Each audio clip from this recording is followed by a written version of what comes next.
정무사과라고 하는 그 과수원이 있는데 정말 하나님께서 그 정무사과를 이렇게 제게 알게 해주셔가지고 지난 몇 년 동안 정말 사과는 원 없이 사 먹기도 했지만 많이 얻어 먹었습니다. 해마다 추수감사절 때 첫 열매라고 이렇게 갖다 주시기도 했고요. 제가 또 많은 분들에게 소개해 주기도 했고, 우리 수냄 여인의 집이나 또 우리 교회 선교사님들 오시는 분들 꼭 이렇게 대접을 했었습니다.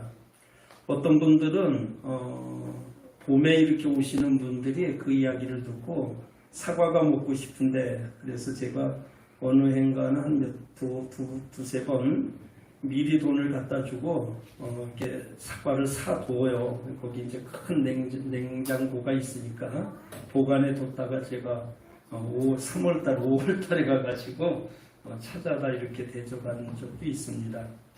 그분이 이제 과수원 일이 그게 힘든가 봐요. 너무 힘들어가지고 도저히 못하겠다는 거예요. 그래서 자기 조카에게 그거를 다 넘겨주셨습니다. 그리고 나서 올해 아직 근처도 못 가봤고 사과 구경도 못했네요. 정무사과 사과를.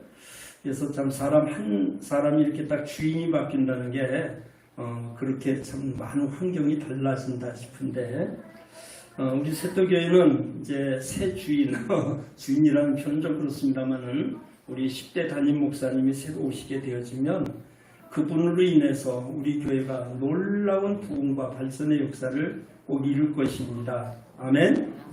저는 아무런 거 하기도 없는데 그런 제가 20년 이렇게 겨우 끌고 왔는데, 그분은 또 참 공부도 많이 하시고 또 좋은 교회에서 이렇게 훈련도 받으시고, 그래서 제가 볼 때는 아주 우리 성도들을 아름답게 멋있게 잘 끌고 나가실 것 같은 그런 기대감이 제가 들어요. 그렇죠? 그분이 오셔서 건축 신경 쓸 것 없고 열심히 목회만 하시면 되잖아요. 그래서 우리 세터교회가 미래가 굉장히 밝아진다 생각을 합니다. 지금 주일학교를 못하는데 우리 가정마다 이렇게 어린애들이 지금 자라고 있잖아요. 그 아이들 중심에서 또 그 목사님에게도 애가 있으니까 주일학교도 이제 다시 시작하고 해서 하나님께서 내년부터는 정말 큰 부흥의 역사를 이룰 것이라고 믿고 여러분 기대하셔도 됩니다. 네, 정말 기도 많이 해주시고요. 또 새로운 목사님에게 힘이 되도록 여러분이 저를 20년 동안 도와주신 거에 몇 갑절 더 수고와 또 여러분의 노력을 통해서 하나님이 우리 세터교회를 우리 노회에서 교단에서 우리 포천시 지역에서 가장 아름답게 성장하는 교회로 이렇게 잘 나아가도록 같이 힘을 모아 주시기를 한번 부탁을 드리겠습니다. 아멘. 하실 수 있죠? 예, 여러분들이 마음 먹고 하면은 큰 역사를 이룰 겁니다. 자, 평안하여 든든히 서가라고 하는 서가는 교회라고 하는 주제로 제가 오늘 3주째 설교를 하면서 평안하여 든든히 서가는 교회가 되기 위한 원동력을요, 제가 말씀을 몇 가지를 드렸습니다. 첫째는 하나님 앞에서 화목해야 된다라고 하는 말씀을 드리면서 하나님과 화목하고, 그 다음에 목회자와 성도와 화목하고, 이웃과 화목하고, 나아가서는 정말 보기 싫은 원수까지라도 화목해야 된다고 하는 말씀을 드렸었죠.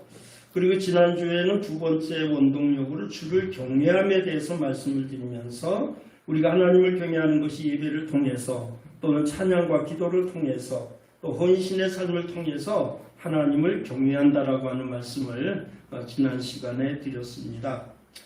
오늘은 그 세 번째인데요. 세 번째 말씀은 성령의 후원으로 든든히 서가는 교회에 대해서 말씀을 드리려고 합니다. 자, 오늘 본문 말씀에 보면요, 성령의 위로로 진행하여 수가 더 많아지니라 그랬습니다. 수가 많아졌다고 하는 이야기는 뭐예요? 부흥이 됐다는 말이죠. 근데 그 부흥이 되어진 그 비결, 그 원동력 중에 하나가 뭐예요? 성령의 위로로 진행하여 그랬습니다. 근데 성경을 여러분 보시면은 그 성령의 위로라고 하는 말, 그 앞에 이렇게 숫자가 하나 붙어서 아라비아 숫자가 하나 붙어 있고, 그 밑에 난회주에 보면은 그 말에 대한 설명이 나오는데 그 난회주를 보게 되면 또는 후원으로라고 하는 그런 단어가 있습니다. 보셨나요? 자, 그 말은 뭐냐면은 성령의 위로로 진행하여라고 하는 이 말은 다른 말로 번역하면 성령의 후원으로 진행하여 이렇게 번역할 수 있다는 겁니다. 그러니까 여러분이 성경을 읽을 때 성령의 위로로 진행하여 이렇게 읽을 수도 있지만 성령의 후원으로 진행하여 이렇게 읽어도 그게 틀린 것이 아니다라고 하는 이야기입니다. 여기 성령의 위로라고 하는 단어는요, 성령의 후원으로 번역할 수 있다고 하는 뜻인데, 여기 위로라고 하는 단어는 헬라어에 이 파라클레시스라고 하는 단어로 쓰여진 말입니다. 한번 따라해 볼까요? 파라클레시스. 예, 좀 익숙한 말은 아니지만 그냥 대충 파라클레시스 여러분이 그렇게 한번 읽으셨는데, 여기 사도행전 가운데서 이 파라클레시스라고 하는 이 단어를 성령과 함께 유일하게 사용된 곳이 바로 여기입니다. 그러니까 파라클레시스라고 하는 단어가 여기저기 많이 쓰여 있는데 그 단어를 성령과 묶어가지고 쓴 데는 여기밖에 없다라고 하는 그런 이야기죠. 자, 그런데 이 파라클레시스라고 하는 이 말의 뜻은요, 조언 또는 위로하기 위해서 또는 가까이 혹은 또 한쪽으로 불러낸다 또는 소환한다 뭐 이런 뜻이 담겨져 있는 말인데요.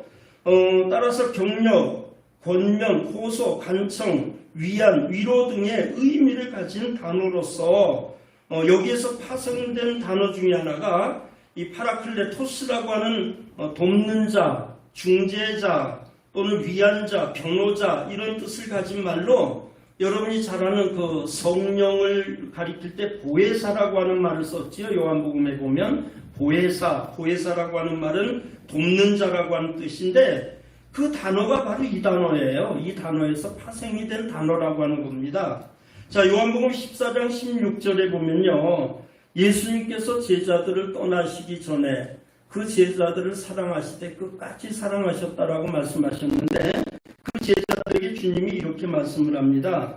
요한복음 14장 16절 내가 아버지께 구하겠으니 그가 또 다른 보혜사를 너희에게 주사 영원토록 너희와 함께 있게 하시리니 라고 이렇게 말했습니다. 우리가 너무나 잘 알고 익숙한 단어죠. 다른 보혜사를 보내주겠다. 그러니까 그동안 예수님께서 하신 일이 뭐냐면 제자들에게 돕는 자 역할, 보혜사 역할을 주님이 하신 거예요. 그런데 이제는 내가 가면 다른 보혜사를 너에게 보내주겠다. 그 다른 보혜사가 누굽니까? 성령이시죠? 성령님이십니다. 그런데 이단들은요, 하나같이 다른 보혜사가 누구라고 그래요? 자기가 다른 보혜사라고 그래요. 예? 박태선이, 문선명이, 이만희, 무슨 이번에 또 사건 나가지고 구속된 JMS, 예? 이런 사람들은 정명석이 알죠? 이번에 보니까 또 구속됐어요. 감옥에 갔다 나온 지 얼마 안 됐는데 또 구속됐습니다. 이런 친구들도 하나같이 자기를 다른 보혜사라고 이렇게 이야기를 하는 겁니다. 그러나 속지 마세요. 다른 보혜사는 누구예요? 성령님이십니다. 성경 앞뒤를 조금만 읽어보면은 분명히 그 문제가 다 풀리는데도 어리석게 인간들이 내가 다른 보혜사야 이렇게 말하면은 그걸 속아요. 절대 속아서는 안 됩니다. 그래서 주님께서 참 가시면서 내가 너희에게 다른 보혜사 즉 성령을 보내주시겠다라고 했는데 그 성령께서 우리를 도와주시고 우리를 위로해 주시고 우리를 격려해 주시는 주님 아니십니까? 구원받은 그리스도인의 삶이라고 하는 것은 그 출발부터 마지막까지 성령이 관여 안 하시는 게 하나도 없어요. 여러분이 그냥 여러분의 의지대로 뭘 한 것 같은데 사실은 성령이 하신 겁니다. 성령이 감동하시고 감화하시고 말씀하시고 역사하시고 도와주시고 우리에게 참 인도도 해주시고 또 보여도 주시고 또 지도도 해주시고 우리가 잘못 가면 아니다라고 책망도 하시고 여러분 성령은요 적어도 예수 믿고 구원받은 사람 그 순간부터 죽는 그 순간까지 성령은 우리 삶 속에서 모든 것을 관여하시고 지배하시는 분이에요. 여러분 오늘 예배당 나오셨나요? 성령이 역사하셔서 나오신 겁니다. 똑같은 날인데 성령이 역사하지 않고 악령이 역사하면은 오늘 교회 안 나올 수도 있었어요. 그냥 TV 앞에 앉아가지고 아니면 친구 약속 그거 지킨다고 갈 수 있어요. 여러분이 적어도 이 시간 주님 앞에 나와서 예배한다는 것은 성령께서 여러분에게 역사하시고 감동하시고 감화하시고 이렇게 해서 이 자리에 앉게 되어졌다고 하는 사실을 여러분 꼭 잊어서는 안 될 것입니다.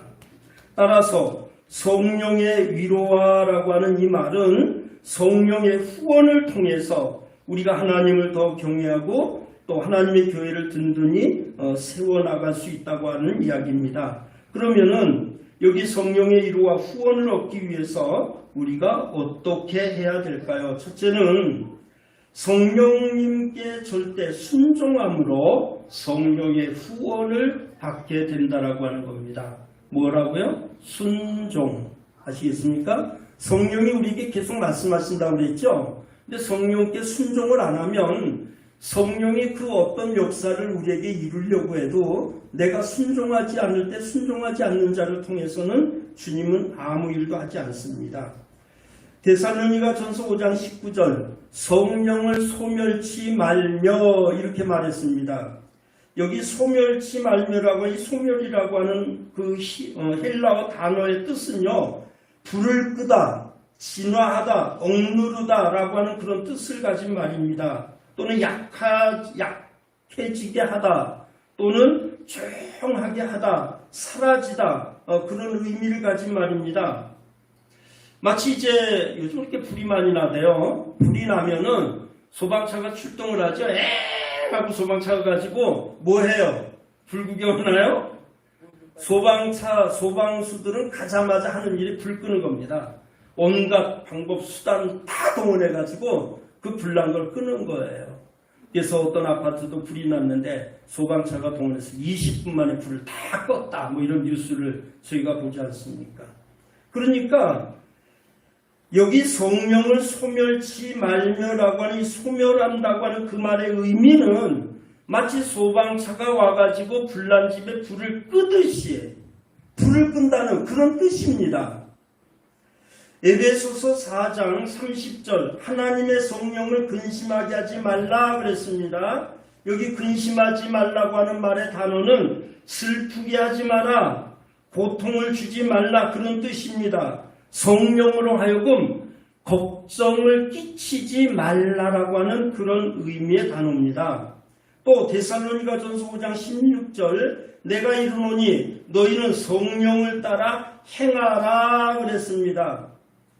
여기 앞에서 언급한 것처럼 성령은요 구원받은 성도들과 더불어 함께 거하면서 쉴 새 없이 우리에게 말씀하시고 위로하시고 가르쳐주시고 조언해주시고 권면해주시고 감동하시고 감화하시고 참견하시고 우리를 이끌어 인도하시는 분이 성령님이신데 여기 앞에서 말씀한 것처럼 뭐 소멸한다든가 근심케 한다든가 또는 성령의 역사를 이렇게 불순종하게 되어지게 되면은 성령이 우리를 통해서 하시고자 하는 일을 할 수가 없다는 거예요. 성령은 저와 여러분을 통해서 많은 열매를 맺고 많은 일을 하고 싶어가지고 계속 관여를 하십니다. 우리 삶 속에 성령이 관여 안 하시는 일은 단 하나도 없어요. 가정사가 됐든지 개인사가 됐든지 무슨 뭐 직장이 됐든지 교회 일이 됐든지 성령은 사실 끊임없이 말씀하신 겁니다. 그런데 이걸 무시하면 안 되는 거예요. 제가 언젠가 말씀드렸죠. 식당에도 이 쾌종시계가 있고 집집마다 이렇게 쾌종시계가 있잖아요. 시계는 시간마다 또는 30분마다 이렇게 소리를 냅니다. 그렇죠? 그런데 여러분이 아마 한번 가만히 생각해 보면 분명히 소리를 내는 쾌종시계가 있는데도 불구하고 하루 이렇게 지내면서 그 소리를 듣는 경우가 별로 많지 않습니다. 왜냐하면 그게 너무 익숙해져서 그럴 수도 있고 다른데 몰두하고 다른데 분주하고 뭐 텔레비전을 보고 뭐 그냥 음식한다고 막 분주하고 하다 보면은 땡땡 울리는 소리가 나도 그냥 무시하고 귀에 들리지 않을 때가 많아요. 소리를 한 번도 거르지 않고 계속 소리를 내는데도 불구하고 우리는 그 소리를 무시해버리고 듣지 않을 때가 더 많습니다. 성령도 마찬가지예요. 성령이 우리에게 말씀하시는데 물론 우리 귀청이 떠나도록 뭐 크게 말씀하실까요? 성령이 우리에게 감동하시는데 내 몸을 막 흔들어가지고 감동하실까요? 아니잖아요. 성령은 아주 미세한 소리로 우리에게 말씀하시고 감동하시고 보여주시고 깨닫게 하시고 알게 하시고 우리에게 말씀하시는데 우리는 너무 분주한 세상 속에서 살다 보니까 성령이 우리에게 하시는 음성을 듣지 못할 때가 많다는 겁니다. 여러분 무슨 일을 여러분 결정해야 돼요? 그러면은 전문가에게 어떻게 할까 물어보는 게 아닙니다. 부모에게 물어보고 형제에게 물어보는 게 아니라 먼저 성령님께 도움을 구해야 돼요. 하나님 제가 이런 일을 지금 하려고 하는데요 하면은 성령이 알려주실까요? 안 알려주실까요? 알려주셔요. 성령에게 우리가 묻기만 하면 그분은 지체하지 않냐고 우리에게 알려주시는데 우리는 성령께 묻기 전에 내 생각, 내 방법, 내 경험, 내 친구, 내 부모, 전문가 이런 사람들 통해서 이미 어떤 결정을 딱 하고 나니까 성령이 아니다라고 말을 해도 이게 들리질 않는 겁니다. 그래서 여러분이 크고 작고 어떤 일을 결정할 때는 먼저 하나님 저 오늘 누구 만납니다. 오늘 무슨 결정합니다. 여러분이 어떤 일을 결정하기 전에 어떤 일을 말하기 전에 먼저 성령님께 도움을 구하면 성령께서 반드시 우리에게 말씀을 해주신다고 하는 사실을 여러분 꼭 기억해 주시기를 바랍니다. 로마서 8장 26절 이와 같이 성령도 우리 연약함을 도우시나니 우리가 마땅히 빌 바를 알지 못하나 오직 성령이 말할 수 없는 탄식으로 우리를 위하여 친히 간구하시느니라. 마음을 감찰하시는 이가 성령의 생각을 아시나니 이는 성령이 하나님의 뜻대로 성도를 위하여 간구하심이니라 그랬습니다. 성령은 우리가 기도하는 것조차도 다 아시고 기도의 제목을 주시고 기도할 때마다 방향을 제시해 주시는 분이 바로 성령이라는 거 여러분 꼭 기억해 주세요. 요즘 뭐 자동차마다 이제 내비게이션이 다 장착이 돼 있잖아요. 그죠? 그래서 뭐 차를 타기만 하면 그냥 자동적으로 내비게이션에서 뭐 앞에 뭐 신호등이 있습니다. 뭐 앞에는 뭐 50km로 가야 됩니다. 뭐 앞에는 무슨 뭐 둔덕이 있습니다. 하고 그냥 세세콜콜한 걸 다 알려줘요. 예? 여기는 낙석 위험 지역입니다. 뭐 극하부 지역입니다. 하고요. 다 알려주잖아요. 근데 그 내비게이션에서 알려주는 그 여자의 소리만 잘 들으면 신호 위반할 일이 없고 사고 날 일이 사실은 없는데 사람들이 그 소리에 익숙해지다 보니까 그 소리를 안 듣고 내 경험, 내 방법, 내 생각 이걸 막 앞세워서 운전을 하다 보니까 그만 사고도 나고 잘못된 길로 가기도 하는 겁니다. 그래서 성령님께서는 우리가 친히 빌 바를 알지 못하는데도 불구하고 성령께서 말할 수 없는 탄식으로 우리를 위하여 대신 기도해 주신다라고 말씀하고 있는 것이죠. 사도행전 5장에 보면 초대교회에 있었던 큰 사건을 우리에게 전해주고 있는데요. 초대교회가 처음 출발할 때 소위 유무상통이라고 그러죠. 내 것, 네 것 따지지 않냐고 그냥 뭐 집에 있는 것 막 갖다가 이렇게 나눠주고 이제 그랬던 것입니다.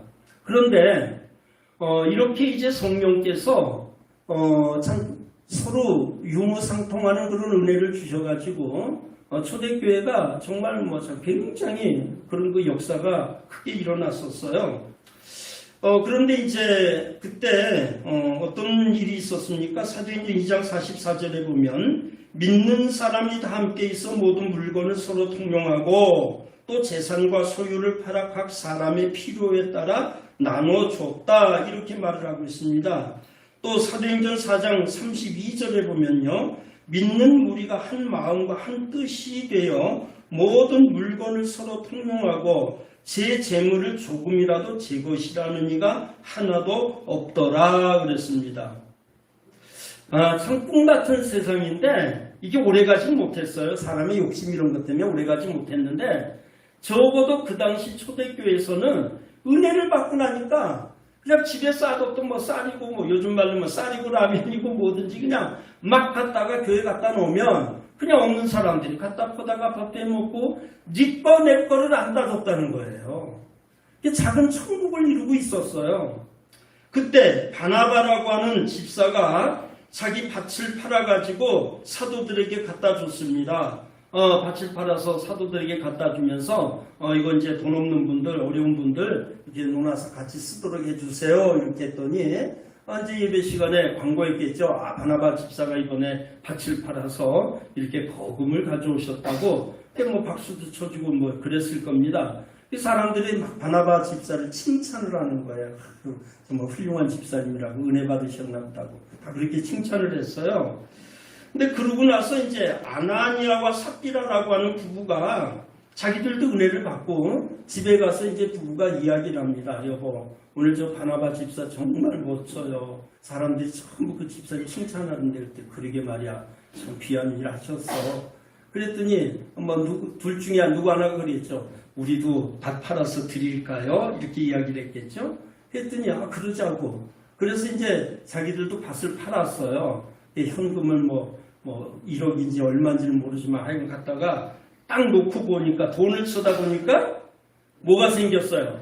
그러면 욕심이 생긴 거예요. 원래는 밭을 팔아가지고 다 갖다 바치자 부부가 서로 의논을 한 건데 현금을 딱 갖다 놓고 보니까 장롱을 보니까 이렇게 장롱이 그냥 그냥 구질구질하게 보이는지 커튼은 이렇게 색깔이 다 된 것 같은지 뭐 그냥 주방에도 뭐 좀 바꿨으면 좋겠네 하고 그냥 돈 쓸 게 막 눈에 보이는 겁니다. 그런 거 특히 여자가 더 잘 보이거든요. 그래서 그 두 사람이 서로 이렇게 이야기를 했습니다. 여보, 우리가 하나님 앞에 바치는데 얼마에 팔았는지 알지도 못하는 건데 그냥 이 중에서 얼마를 좀 집에서 씁시다. 그랬더니 둘이 그래. 그러고서 이제 그 중에 얼마를 딱 떼서 장롱 깊숙한 데다가 감춰놨습니다. 자, 팔았는데 자기 돈 아닙니까? 팔았으니까 감출 수 있죠. 그럼 어떻게 해야 돼요? 가서 베드로 사도에게 우리가 이번에 밭을 팔았는데 참 얼마가 필요해서 돈을 놔두고 얼마를 가져왔습니다. 이렇게 말하면 되는 거예요. 그런데 거짓말을 한 겁니다. 마치 다 가져온 것처럼 거짓말을 해서 먼저 남편이 돈을 들고 갔습니다. 부인은 아마 미장원을 갔다 왔는지 어쩐지 좀 늦게 왔어요. 근데 그 남편이 이미 죽었습니다. 사람들이 메고 공동묘지를 끌고 갔습니다. 근데 그 부인은 그것도 알지 못하고 그냥 요란하게 꾸미고 와가지고 그냥 왔더니 베드로 사도가 또 물어요. 밭을 판 것이 이 돈이 다냐? 그랬더니 그럼요. 다지요. 하고 또 아주 능청스럽게 거짓말하다가 부부가 밭을 팔아서 하나님께 바치고 집에 감춰놓은 거 돈 쓰지도 못하고 부부가 그냥 저주받아 죽고 말았습니다.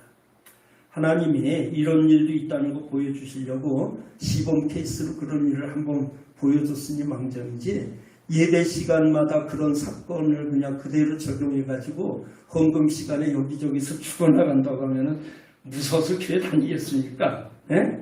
11조라고 바치는데 11조도 다 떼지 않고 그냥 슬쩍 적당히 하면은 여러분 그 옛날 아나니아 삽비라 시대처럼 한다면 어떻게 되겠어요? 그죠? 정말 우리는 감사해야 됩니다. 여지껏 신앙생활 하면서도 그런 일 없이 여지껏 잘 버텨온 것은 하나님의 은혜가 아닐 수가 없습니다. 그래서 여기 성경은 이렇게 말해요. 그들이 한 행위를 가리켜서 너희가 우리를 속인 것이 아니라 성령을 속였다라고 그렇게 말합니다. 사도행전 5장 3절이죠. 베드로가 가로되 아나니아야 어찌하여 사단이 내 마음을 가득하여 내가 성령을 속이고 땅값 얼마를 감췄느냐 이렇게 이야기를 하는 겁니다. 그래서 여러분 성령께서 처음에 밭을 팔도록 감동을 하셨으면 그 감동을 따라서 그대로 움직였어야 되는데 그 감동 오는 그 생각을 그만 짓밟아버리고 뭉개버리고 소멸시켜버리고 그리고 자기들의 필요에 따라서 자기들의 의지를 가지고 일을 결정하다가 결국은 저주가 된 인생이 되어진 사실을 저희가 보게 됩니다. 그래서 여러분, 우리가 하나님 앞에서 언제나 성령의 감동을 소멸시키지 않냐고, 성령이 시키는 대로, 성령이 역사하시는 대로 우리가 살 때에 하나님께서는 바로 성령의 후원을 받는 자가 되어질 수 있다는 것을 말씀해 주시는 것이죠.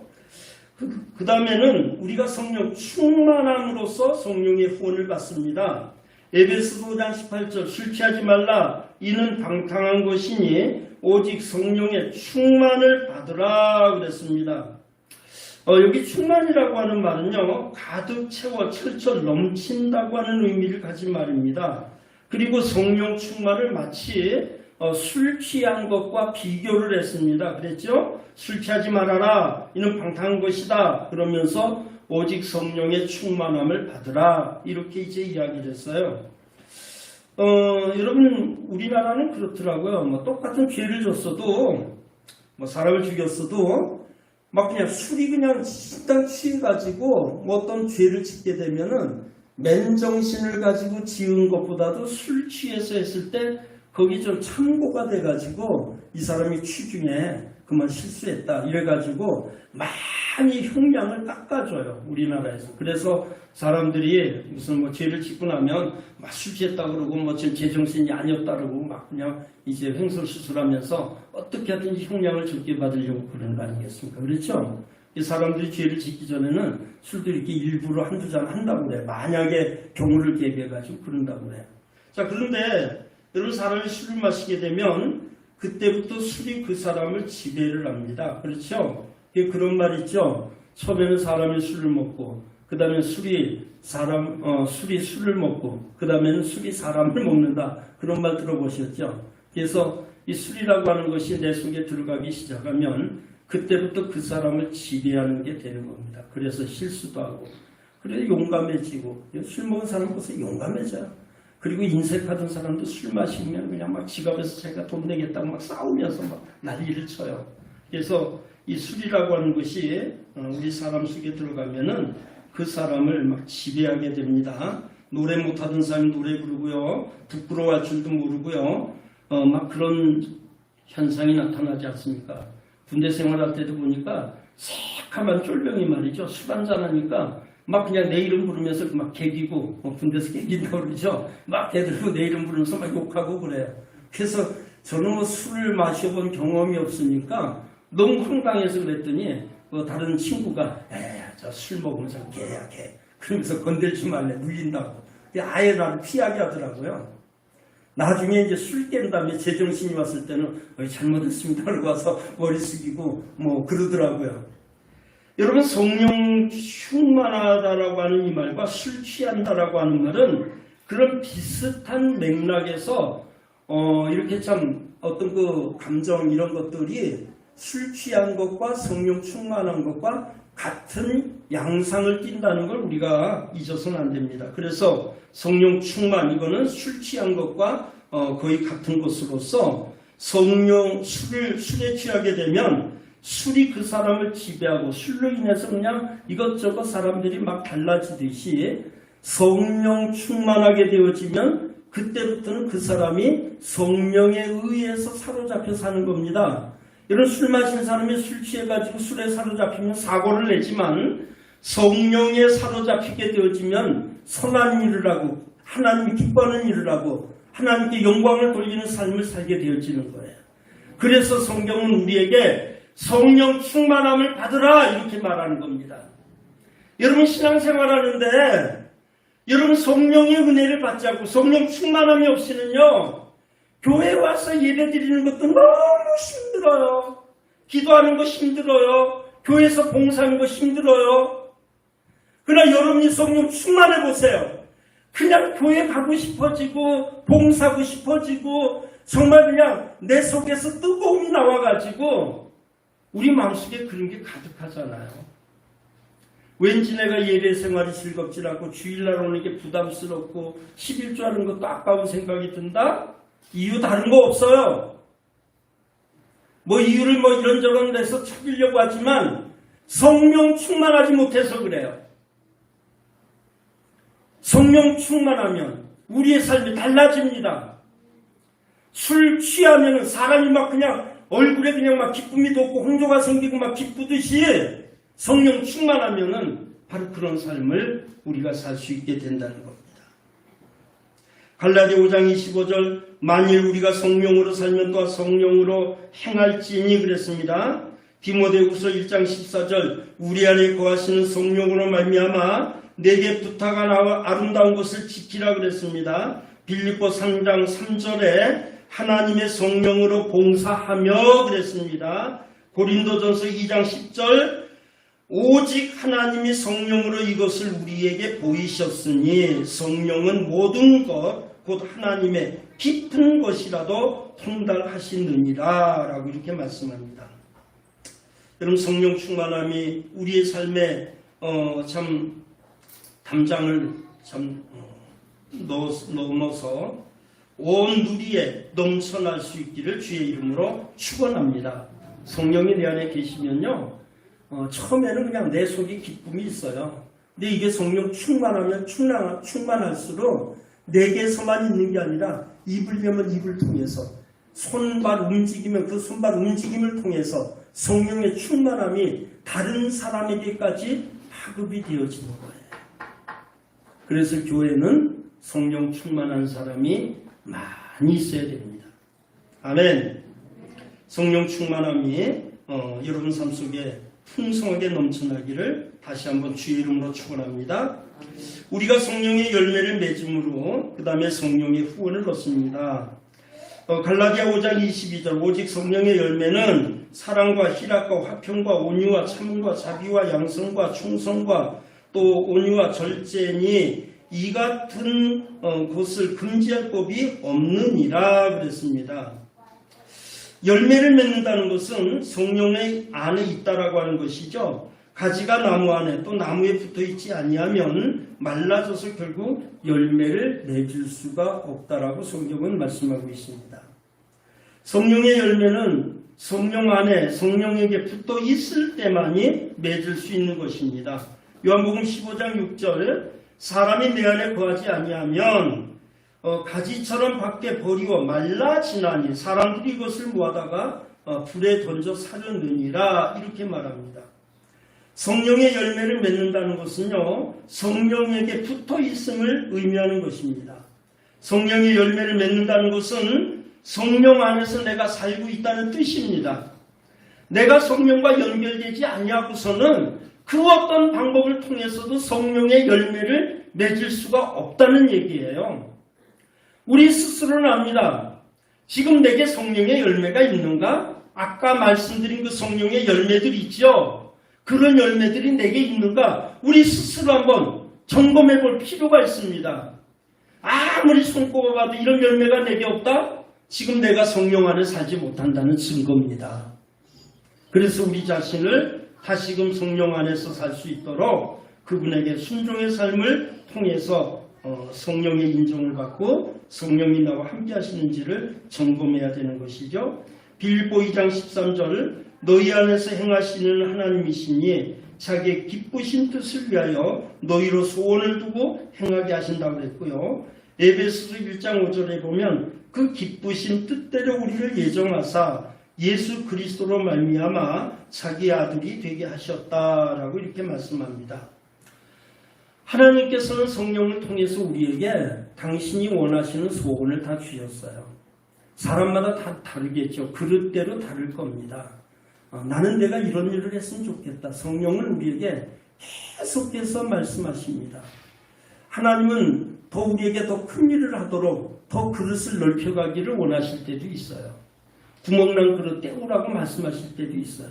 그래서 성령이 내 안에 계시고 그 성령에게 순종할 때마다 우리의 성령이 주시는 그 그릇들이 점점 커져가지고 하나님께서 우리로 하여금 더 많은 것들을 감당하실 수 있도록 은혜를 주신다고 하는 것을 여러분 기억해 주시길 바랍니다. 요한복음 15장 2절 무릇 내게 있어 과실을 맺지 아니하는 가지는 아버지께서 이를 제버리시고 무릇 과실을 맺는 가지는 더 과실을 맺게 하려 하여 이를 깨끗하게 하시느니라 이렇게 말씀을 했습니다. 여러분 성령께서 내 안에 계셔서 나로 하여금 성령의 열매를 맺도록 하셨는데 금년 이제 가을이 돼서 나무마다 이제 열매를 많이 맺지 않습니까? 올해는 제가 좀 게으름을 펴가지고 교회 나무에다 걸음을 한 번도 안 줬어요. 대추나무고 배는 구경도 못했습니다. 꽃 핀 다음에 그냥 다 떨어지고 대추도 그냥 뭐 시들시들 별로 이렇게 탐스럽게 달리지 못했네요. 가꾸는 것만큼 달리더라고요. 그렇죠? 여러분 우리 내 안에 계신 성령님도 마찬가지입니다. 성령님 계시다고 해서 성령의 열매가 자동적으로 맺혀지는 것이 아니라 그분께 순종하고 집중하고 성령이 내게 역사하실 때 아멘하고 따라하고 내 안에 계신 성령님과 영적인 교제를 계속 나누게 되어지면 하나님께서는 그 성령을 통해서 내게 원하시는 소원을 주시고 그 소원을 이루어가게 하시는 거예요. 내가 아는 것 같지만 사실은 내 안에 계신 성령님을 통해서 일하게 하시는 것입니다. 금년 이제 얼마 남지 않았지만 그동안 우리 성령님을 소홀하게 생각했다면 이제부터는 그 성령님께 순종을 해서 금년 이 한 해 동안도 여러분이 삶의 아름다운 열매가 가득 맺혀지기를 주의 이름으로 축원합니다. 사랑하는 새또가족 여러분, 2022년은 하나님께서 우리 교회를 사랑하셔서 10대 담임 목사님을 허락해 주신 축복의 달입니다. 또 부족한 사람을 지난주에 우리 세투교 50년 역사 속에 1대 원로 목사로 만장일치를 추대해 주신 또 그런 축복을 제가 받았습니다. 우리 귀하신 또 장로님 은퇴가 있고 또 새로운 장로님 임직도 우리가 하게 됩니다. 정말 은혜롭고 축복된 행사가 금년에 치루어질 텐데요. 우리 화목하는 직책으로 평안하여 교회를 하나님 앞에서 정말 안정된 교회로 부흥시키기 위해서 하나님을 경외하고 하나님이 기뻐하시는 풍성한 열매를 가득 맺어서 하나님 앞에 우리 몸된 교회가 정말 영광스러운 교회로 잘 성장되기를 바랍니다. 가을입니다. 여러분 삶 속에 아름다운 열매가 가득히 맺혀지기를 다시 한번 주의 이름으로 축원합니다. 너무나 잘 아는 우리 윤동주 시인의 내 인생의 가을이 오면이라고 하는 그 시를 다시 한번 여러분에게 소개하고 말씀을 마치도록 하겠습니다. 내 인생의 가을이 오면 나는 나에게 물어볼 이야기들이 있습니다. 내 인생의 가을이 오면 나는 나에게 사람들을 사랑했느냐고 물을 것입니다. 그때 가벼운 마음으로 말할 수 있도록 나는 지금 많은 사람들을 사랑하겠습니다. 내 인생의 가을이 오면 나는 나에게 열심히 살았느냐고 물을 것입니다. 그때 자신에게 말할 수 있도록 나는 지금 맞이하고 있는 하루하루를 최선을 다해서 살겠습니다. 내 인생의 가을이 오면 나는 나에게 사람들에게 상처를 준 일이 없었느냐고 물을 겁니다. 그때 자신있게 말할 수 있도록 사람들을 상처 주는 말과 행동을 말아야 하겠습니다. 내 인생의 가을이 오면 나는 나에게 삶이 아름다웠느냐고 물을 겁니다. 그때 기쁘게 대답할 수 있도록 내 삶의 날들을 기쁨으로 아름답게 가꾸어야겠습니다. 내 인생의 가을이 오면 나는 나에게 어떤 열매를 얼마만큼 맺었느냐고 물을 겁니다. 그때 나는 자랑스럽게 대답하기 위해 지금 나는 내 마음밭에 좋은 생각의 씨를 뿌려놓은 좋은 말과 좋은 행동의 열매를 부지런히 키워야 하겠습니다. 기도하겠습니다.